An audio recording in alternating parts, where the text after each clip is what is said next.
Si esto se sale, eh, volvemos a, volvemos a ingresar, ¿cierto? Entonces hay una parte, una meta y un proceso que nosotros tenemos, cada uno como ser humano. Entonces, proceso humano. Porque se origina en un descontento, una necesidad, una expectativa de personas o grupos sociales y requieren, quedan 10 minutos. Entonces se apaga y volvemos e ingresamos, ¿listo? Porque se origina en un descontento, una necesidad, una expectativa de personas o grupos sociales que requiere el desarrollo y la utilización propio potencial para obtener aquello que se busca. Entonces el poder personal en que entra en juego es el talento personal, los conocimientos, la administración de las relaciones personales, emociones, la inteligencia emocional juega un papel fundamental en este proceso humano. Y ahí es donde venimos como con todo, y ahorita se está trabajando muchísimo. Miren que desde las empresas, desde las organizaciones nos han venido trabajando en esa parte de inteligencia emocional, a como acoger todas esas partes de Profe, explosión, no se me escuchó lo último que dijo muy bien. No lo de, escuché bien. de lo que estaba diciendo, la parte emocional que hemos venido trabajando en las empresas, Sí, señora.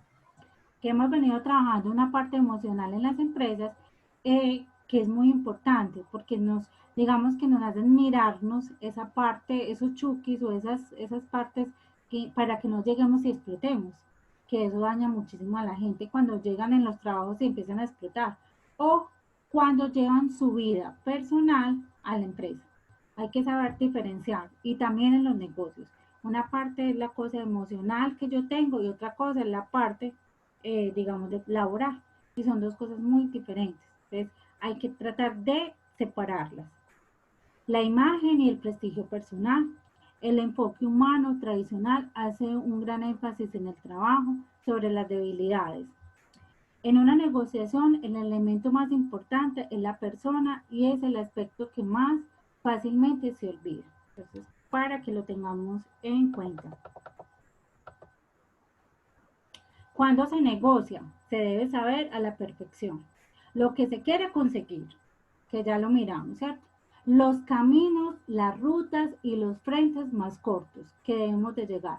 Acuérdense que una negociación la compone de un tiempo. Cuando estamos negociando, son un corto de tiempo el que tenemos para nosotros convencer a esa persona de nuestro producto, digamos, o de lo que queremos que esa o del servicio que nosotros queremos que esa persona nos ofrezca. Entonces es un lapso de tiempo muy corto. Conocer a la perfección lo que el otro desea, eso es una de las rutas. Nosotros tenemos que saber siempre con quién nos enfrentamos, entonces con quién nos vamos a enfrentar. Asegurarse de ir a la dirección correcta, entonces que llegar al sitio, el tiempo, a la hora, que es. Todos esos aspectos ya como personales. Otros aspectos humanos son la negociación, es también un juego emocional en el que a veces el que se enoja pierde. Por lo general, y digamos que el 99% de las negociaciones, tanto a nivel empresarial como a nivel personal, siempre el que se enoja, el que tira la C, ese pierde. O sea, ahí no hay más. Uno no puede dejarse, y hay muchas, digamos que muchos negociadores, y eso va dentro de lo, digamos, de las diferentes negociaciones, hay muchas personas que utilizan eso, llevarte a un escenario de pelea, porque ellos saben que tienen el control y lo pueden manejar, pero tú no.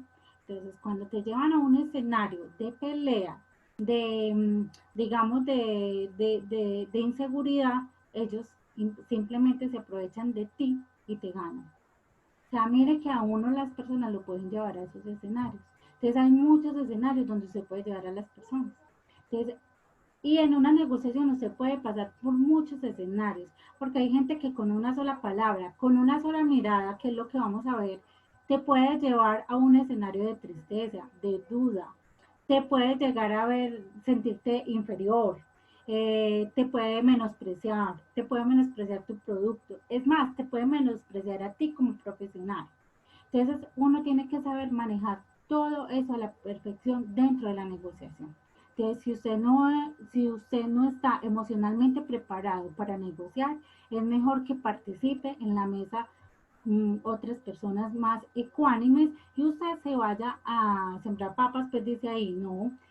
Simplemente usted puede, o sea, o si usted no tiene esa actitud, por ejemplo, a mí me dio mucha dificultad aprender a negociar. Entonces, ¿qué hice? Aprender a negociar. Yo me reunía con personas que sí eran duras negociando. Entonces, muchas veces yo hacía la apertura y ellos hacían el cierre, o viceversa. Cuando ellos ya cogían a la persona y abrían en la negociación y que ya la persona ya estaba pues ya docilita, yo cerraba. Entonces, aprender a cerrar, aprender a abrir es un arte. Y aprender a negociar no es de la noche a la mañana. O sea, de hecho, a nosotros, hay gente que nace con eso. Todos nacemos, pero hay gente que sí la tiene mucho más habilidosa. Hay otros que nos cuesta demasiado. A mí me ha tocado hacer demasiados cursos y eso que en la universidad nos insistieron muchísimo en eso. Y yo hice hasta técnicas de ventas y de cierre de negocios y laboratorios de mercadeo, en toda esa parte de negociación, pero a mí me da mucho, porque yo soy más bien administrativa. Entonces esa parte de negociación es muy dura. Entonces cuando uno reconoce que no es muy buen negociante, uno se lleva a una persona de que sí lo sea, ¿cierto? Porque imagínese dos personas iguales, coge otra y nos da tres vueltas. Entonces uno tiene que aprender cuáles son sus debilidades y cuáles son sus fortalezas. Entonces uno tiene que mirar que cuando uno falla, el otro inmediatamente entra y, y, y fortalece esas Aprovecha la situación. Claro, sí, empiezan a verte y ahí mismo. Entonces, eso hay que aprenderlo a manejar. ¿Se ha preguntado usted por qué la gente inteligente hace estupideces? Entonces, muchas veces, pregúnteselo, lo hacen adrede. No es que la gente sea, uno a veces dice, es que este es como estúpido, uno a veces piensa, "Mm, mm". Ojo que en las negociaciones muchas veces sacan esas cartas o para mirar a ver a qué escenario te están llevando a ti, para mirar a ver de qué forma tú te comportas o de qué forma a ti te mueven las emociones para que tú te bajes y a lo último termines como el gatico de los japoneses, de los chinos, haciendo así, sí, sí a todo. Hay gente que te lleva a eso en las negociaciones, ¿va? Ustedes van a aprender, ahí por ejemplo les voy a decir, negociar con los italianos es durísimo, porque ellos en su acento y en su actuar y en su mirar llegan que a lo último te envuelven tan bien que tú no te das cuenta y cuando menos piensas estás así. Sí, sí, sí, a todo lo que ellos te digan. Entonces, miren que eso es aprender y lo vamos a ver desde el punto de vista desde la cultura a esas negociaciones. Eso les va a tratar la negociación. Va a ser que ustedes van a investigar cómo negocian ciertos, dependiendo de las culturas y dependiendo de cómo se muevan los negocios. Entonces, hay ciertos patrones. Entonces, uno piensa que uno se prepara para todo en la vida y no. Entonces vamos a ver la inteligencia emocional, que eso juega un papel fundamental en la negociación, que ya lo hemos venido viendo. Entonces, emociones básicas, entonces está el amor, el odio, la esperanza y el miedo. Miren que son las bases y siempre hay dos positivas y dos negativas. Eso no es malo. O sea, la gente empieza a ver, es que yo me escondo de la parte negativa. No. O sea, tener miedo es normal, pero si tú sabes enfrentar tu miedo, entonces no es que tú le tengas temor, tú lo tienes que aprender a vencer. El odio. ¿Cuántas veces nos hemos sentido odio por muchísimas cosas? No es que no, es aprender a querer ese odio, pero aprenderlo a enfrentar. ¿Y yo por qué estoy odiando? ¿Qué fue lo que me pasó que yo llevo a odiar? Entonces es muy diferente aprenderlo a sentir y a controlar que otra cosa es sentirlo y dirigirlo. Porque hay gente que se queda enfrascada en ese odio. Hay gente que en la vida le pasó algo y se quedó con ese odio o se quedó con esos miedos y lo llevan a todos los escenarios de su vida.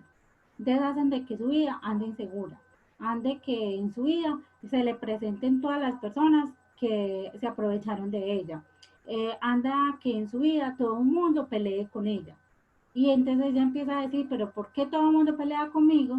Y empieza y no se da cuenta que tal vez su odio y su miedo está llevando a que las personas le den lo que ella está requiriendo, porque ella está metida en ese mundo. Lo que pasa es que como ella no se atreve a mirarse a ella misma y a autoevaluarse, ella dice, no, yo odio, no, rencor, yo. Y ustedes ven que siempre se preguntan y responden con la mirada de, sí, que uno llegue y les dice, si usted tiene odio, o usted tiene miedo, yo no, y temblando o sudando. Entonces, ya, es reconocer esos odios. Entonces,